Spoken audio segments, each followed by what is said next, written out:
Welcome back to CoverStory Highlights Election 2025 Constituency Profile, raw, unapologetic, and grounded in truth.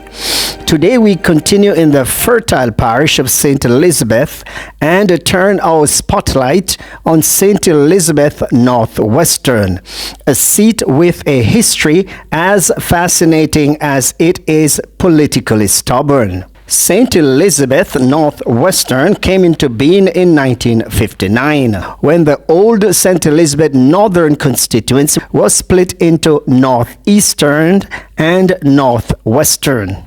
That first election in 1959 saw the PNP's Gilbert Chamberlain capturing the seat, but it turned out to be a one-term wonder. After that, the Jamaica Labour Party took command and held on tight. Neville Cleve Lewis led the charge in the 1962 general election and secured 3 terms for the Jamaica Labour Party.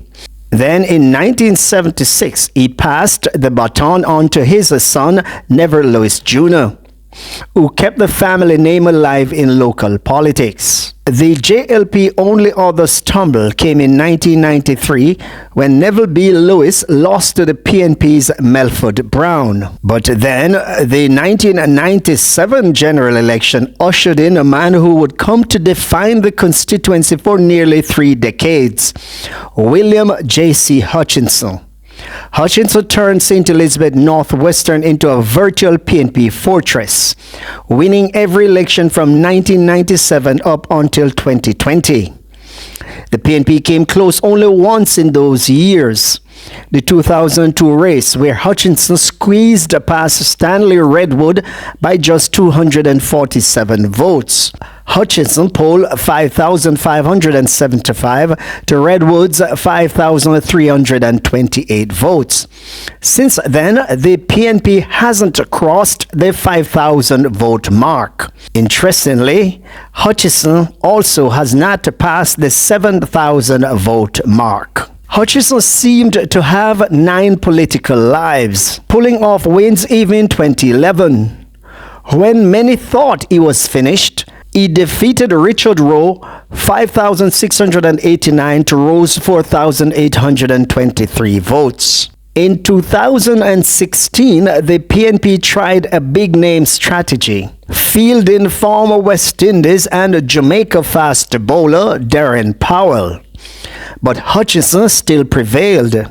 He polled 5,866 votes to Powell's 4,952.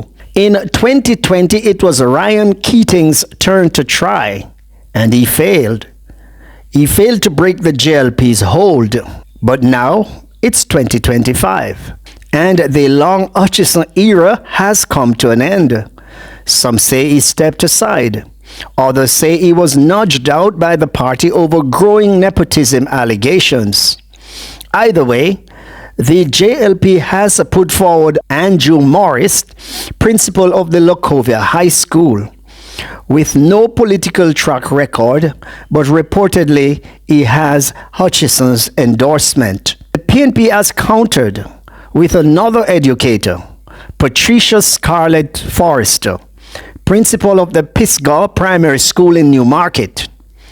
And she brings not just education credentials, but a reputation as a community activist. And word on the ground is that she's making waves, especially in the Accompong Town area. Both Morris and Forrester are political newcomers, but will Hutchinson's fading popularity open a crack wide enough for Forrester to finally retake the St. Elizabeth Northwestern seat after so many years of JLP dominance?